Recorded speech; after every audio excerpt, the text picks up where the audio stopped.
What's up, everybody? It's me, LSP Spectrar, here in another Wayward Terran Frontier video. We are doing another ship review. It has been a while since we've been able to have one of these, and I'm so glad to be able to be back at it. I've got this cool ship here. I don't know what to name it, though, guys. I've been looking at it for a little bit, and, I mean, it's... what do you guys want to name it? I don't know. We could do something really simple as War Frigate or something. I don't know. Let's talk about it in the comment section and decide what to call this ship, because I just don't know. Now, before we get into the ship, I want to say that this ship doesn't necessarily have any component or factor to it that's super special. I think that the main benefit of having the ship is the layout itself. So looking at it, it's a fairly medium-large ship. Let's look at the outside first. You got some good engines in the back, as you can see. We got some good side thrusting going to where we're fairly maneuverable. But I do think that that does not matter due to the fact that the way the turrets are set up. Now, one of the hard parts of managing large ships is when you're fighting small ships that are rotating around a lot faster than you, or when you need to get, or while you're moving in combat and sides suddenly switch and you're trying to do some precision shots on a ship to try to disable it. Now, the great thing about this ship is that it always has a series of turrets on the opposite side of the ship ready to fire. This can be a disadvantage in the fact that you're only shooting all your turrets when you're shooting in the front or in the back. But if you're fighting on this side and all of a sudden the battle switch sides and you need to do some precision shots, you don't have to wait for all your turrets to completely rotate. As soon as you move your mouse over, you have at least 3 turrets ready to go. Now, granted, the ship's turrets move really fast, so I can't see it being too big of a problem, but it does make a difference, and I've noticed while raiding and attacking other ships how much of a difference it has. Not to mention, with the amount of turrets you have, if you put all machine guns on this, you are going to tear through armor fast. I mean, looking at that volley, armor is just going to kind of disintegrate. You're going to be able to take out engines fast. It's going to be a big deal. Even if you don't put a hail turret on this larger center turret that you have, and you just put a large, like a 320 millimeter or 320, I think is what it is. I don't know. Anyways, the large cannon, it's still going to do some good damage. Now let's go ahead and look on the inside. Now, if you start out in the front, you obviously have 3 docking bays, which I guess would be nice to show you in this view as well. Now, granted, they're all out front, so you kind of have to protect your front for docking, which can be annoying, but it gives you some good options for fast docking onto other ships. You have 4 beds, and you got the map room, which helps with your radar, I guess you could call it, your view sight in the ship in this view. So when you zoom out, you got this, and then what you can see around there, the whole shebang. Now, as we head down, you'll notice that you have a generous amount of generators for these turrets, which is nice in the fact that they shoot fast and they reload fast. I can feel it, and that may be why they do that. I think it makes a huge difference. Now you keep on going down and you get to the next, I believe this is the medium turret. It very well may be the large turret, and you can correct me, but I'm pretty sure it's the medium turret. I looked at it like 5 seconds ago and I already forgot. Sorry. But as you can see, it is generously powered as well. Not to mention you have a good capacitor set up in order to keep it shooting and reloading fast, which is extremely nice.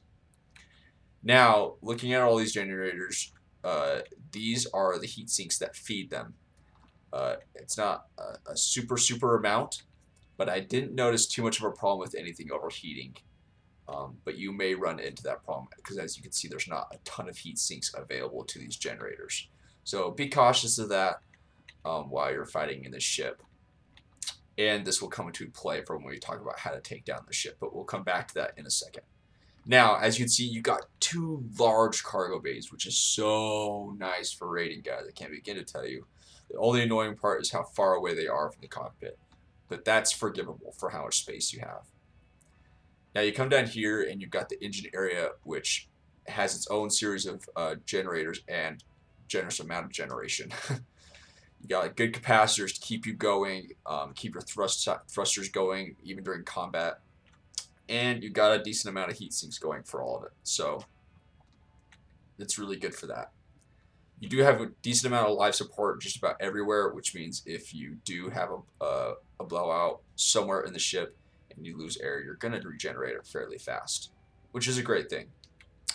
Now, let's talk about taking down the ship, because we all know that's what we really want to know, because obviously you're trying to get this ship. Now, there's two ways to disable the ship, in my opinion. One is disabling the guns and then trying to board and then trying to get a dock. Disabling the engines and then trying to get a dock before it kills you, or trying to take the time to take out both, which may be it, may be your best option. But you don't want to destroy so much of the ship. So, I mean, you got to take in consideration on what you're able to repair and all that. Now, if you're trying to take out the guns, you can try to shoot through and try to blow up as many of these reactors as possible. Generators. I always call them generators. I'm pretty sure they're just called reactors. Why do I always do that? Anyways, you can try to blow them up, try to cause some kind of chain reaction, and try to blow up this whole section. But you run the risk of destroying this part of the ship and it's splitting. And honestly, even if you blow up one, which is really all you really want to do, you don't want to blow them all up. You run the risk. It's still going to run anyways because it's got all these other ones. So what you can do is you can shoot along this line, which, due to this amazing mini map, we can see where that is exactly on the ship, which is right here, obviously, on these sides. The first, I guess you could say loop ring, where there's some space in between. You got these heat sinks right here that are operating all of these generators. So if you take these sides out, eventually these reactors are going to start to overheat, meaning you will start to take less and less damage, which is honestly key, because when I was fighting the ship, it was laying into me, and it was so hard. I was trying to figure out where maybe the heat sinks would be. I was able to take out one of these sides, didn't take out the other one. It was still able to run fairly decently and was able to still lay into me really hard. So, think about that. And honestly, if you're into that situation of just trying to blow up as many reactors as you can, this is obviously where to do that. Maybe try to get the crew to stop operating the ship and go fix things.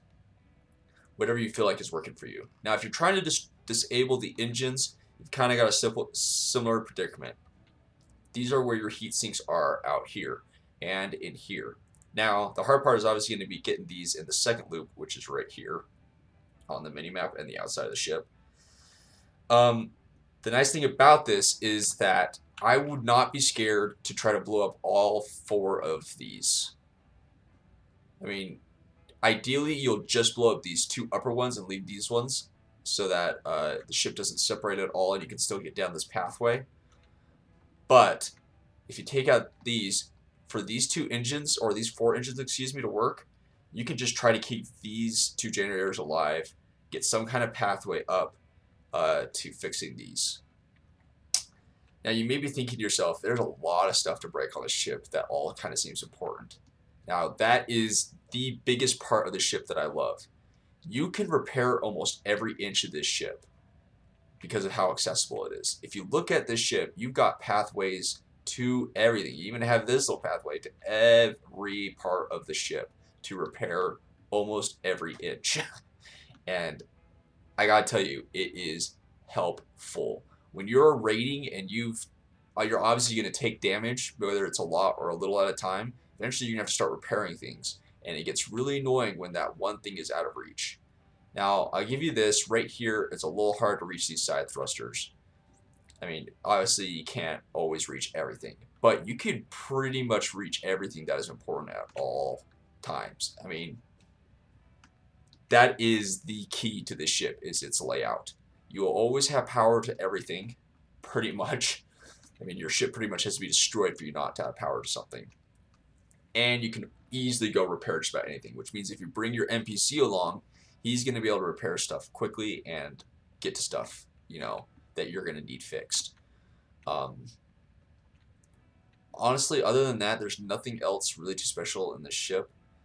During combat, it feels nice and it moves nice. I don't feel too clunky. It is a little bit hard when you start to lose these side thrusters right here, which you probably will eventually lose, just due to the nature of fighting. And it does get a little annoying that your ports are right here next to your cockpit, which is always being shot at.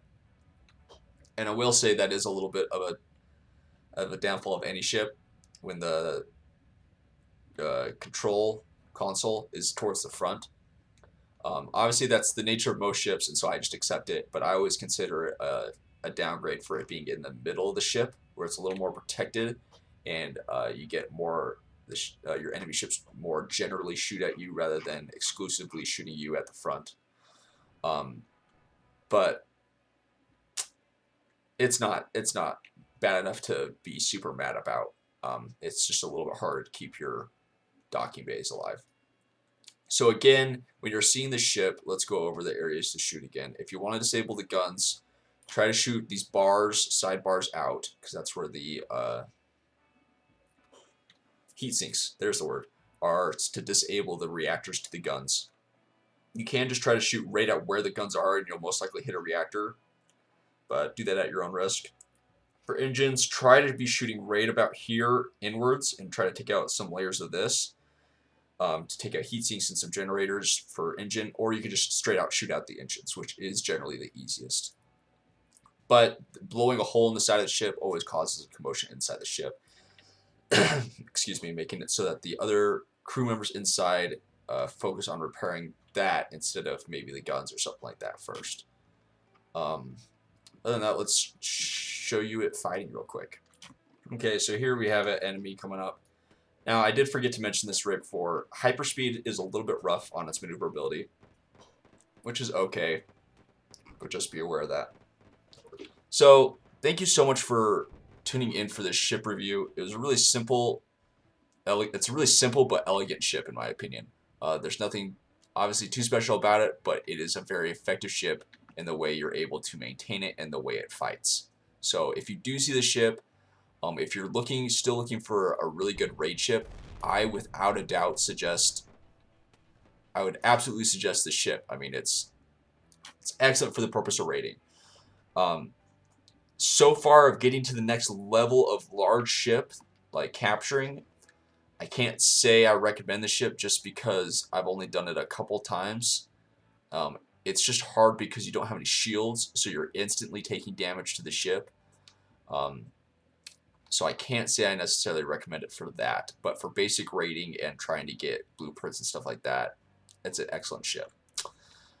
So if you like this video, please give it a thumbs up so that way I know you liked it. If you have any suggestions or I missed anything really important, please leave that in the comments below as well. It is much appreciated. I love your guys' participation in the comment section. It makes it feel like we have kind of a community thing going here, and we're all kind of participating in this together, which is kind of what I want this channel to be about. It's for us to learn and have fun together. So let's make it that way. Anyways, thank you so much for watching, and I will see you guys in the next video. See ya!